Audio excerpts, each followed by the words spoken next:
नमस्कार। प्रस्तुत है आज का चिंतन। संसार में ऐसे लोग भी दिखाई देते हैं जो निकृष्ट कोटि के होने पर भी समुन्नत और संपन्न बने हुए हैं, किंतु इन उदाहरणों से उत्कृष्टता का महत्व नहीं घट जाता। निकृष्टता कितनी ही संपन्न और धन वैभव से भरी क्यों न हो, स्थिति साधारण स्थिति में रह रही उत्कृष्टता के सम्मुख टिक नहीं सकती। मनुष्य एक महान व्यक्तित्व है, उसका सबसे पहला लक्ष्य उत्कृष्टता ही है, बाद में धन दौलत और पद प्रतिष्ठा। उत्कृष्टता मनुष्यता का भाव पर्यायी है। जिसने लोभ लालच अथवा अयोग्य उदाहरणों से प्रेरित होकर उत्कृष्टता का परित्याग कर दिया, उसने फिर अपने पास रखा ही क्या। मनुष्य यदि मनुष्यता से रीता होकर भौतिक विभूतियों से संपन्न हो जाए तो क्या वह आशा कर सकता है कि उसे मनुष्य संबोधन से ही बुलाया जाए। निकृष्ट व्यक्ति भले ही आकार प्रकार और शक्ल सूरत में मनुष्य दिखता रहे, किंतु वस्तुतः वह मनुष्य न होकर और ही होता है। भौतिक विभूतियों को प्राप्त करने के लोभ में जो दिव्य तत्व उत्कृष्टता का त्याग कर देता है, वह उस मनुष्य की तरह ही मूर्ख माना जाएगा जो रंगीन कांच के लोभ में हीरा मोती का त्याग कर देता है। कहाँ तो छाया की तरह चंचल, बादल की तरह अस्थिर और नश्वरता के दोष से दूषित भौतिक विभूतियाँ, जिसका भाव भाव दोनों ही दुखदायी होते हैं, और कहाँ मन बुद्धि और आत्मा के साथ समग्र व्यक्तित्व को तेजस्वी बना देने वाली उत्कृष्टता। इतना अंतर होते हुए भी जो उत्कृष्टता की अपेक्षा भौतिक विभूतियों को अधिक महत्व देकर निकृष्टतम बन जाने को तैयार है, उसकी बुद्धि भाग्य और भविष्य पर तरस ही खाना पड़ेगा। भौतिक विभूतियों और लौकिक संपदाओं का भी अपना एक महत्व है, किंतु उसी सीमा तक जिस सीमा तक उनकी प्राप्ति का प्रयत्न और उपलब्धि मनुष्य की उत्कृष्टता को प्रभावित न कर पाए। जिस बिंदु से भौतिक विभूतियों और लौकिक संपदाओं की ऐष्णा उत्कृष्टता को प्रभावित करने लग जाए, वहीं से सर्वथा त्याज्य बन जाती है। निकृष्टता की तुलना में उत्कृष्टता का गौरव न कभी कम हुआ है और न आगे होगा। उत्कृष्ट तथा महानुभाव लोग अब कितनी ही विषम तथा विपन्न परिस्थितियों में क्यों न संतोष किए हों, तब भी वे निकृष्ट की तुलना में संसार में सम्मानित और आहत बने रहेंगे। जिसने असत मार्गों तथा उपायों द्वारा ढेरों दौलत इकट्ठी कर रखी है, संसार में दुष्टता और धूर्तता कितनी ही बढ़ जाए और सज्जनों का जीवन कितना ही कठिन क्यों न हो जाए, तथापि यह युग प्रभाव अधिक दिन नहीं ठहर सकता। अंततः उत्कृष्टता को ही स्थिरता और सफलता का श्रेय मिलेगा। संसार की सब संपत्तियों पर उसी का अधिकार होगा और उसी की जीत का शंखनाद गूंजेगा। निकृष्टता तथा दुष्टता की आयु अधिक नहीं होती, तथापि उत्कृष्टता की परीक्षा के लिए उसको भी संसार में आने का अवसर दिया जाता है। कमजोर और संदिग्ध व्यक्तियों को धोखे में डालने के लिए वह ज्वार की तरह बढ़कर आसमान छूने लगती है, किंतु कुछ ही समय बाद भाटे की तरह उतरकर भूमि सात हो जाती है। निर्बल अथवा संदिग्ध व्यक्ति उसके उस उफान को देखकर विचलित हो उठते हैं और भाटे की प्रतीक्षा किए बिना ही अधीर होकर समुन्नति का साधन मानकर निकृष्टता की नीति अपना लेते हैं।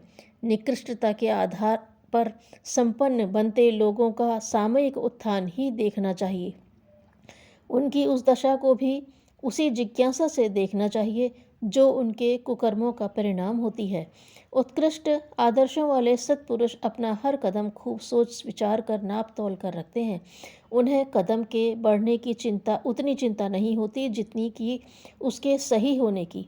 वे जो कुछ करते हैं और कहते हैं, उसे पहले मर्यादा, सत्य और सुशीलता की कसौटी पर कस लेते हैं। इस सोच विचार और पहचान परख के कारण उनकी प्रगति अंधड़ की तरह नहीं हो पाती। उनके कदम जिम्मेदारी के साथ उठते पड़ते और बढ़ते हैं। निश्चित ही उत्कृष्टता के पुजारी अंधाधुंध उन्नति तो नहीं कर पाते, तथापि वे जो कुछ उन्नति और प्रगति करते हैं वह दृढ़, स्थायी और चिरजीवी होती है।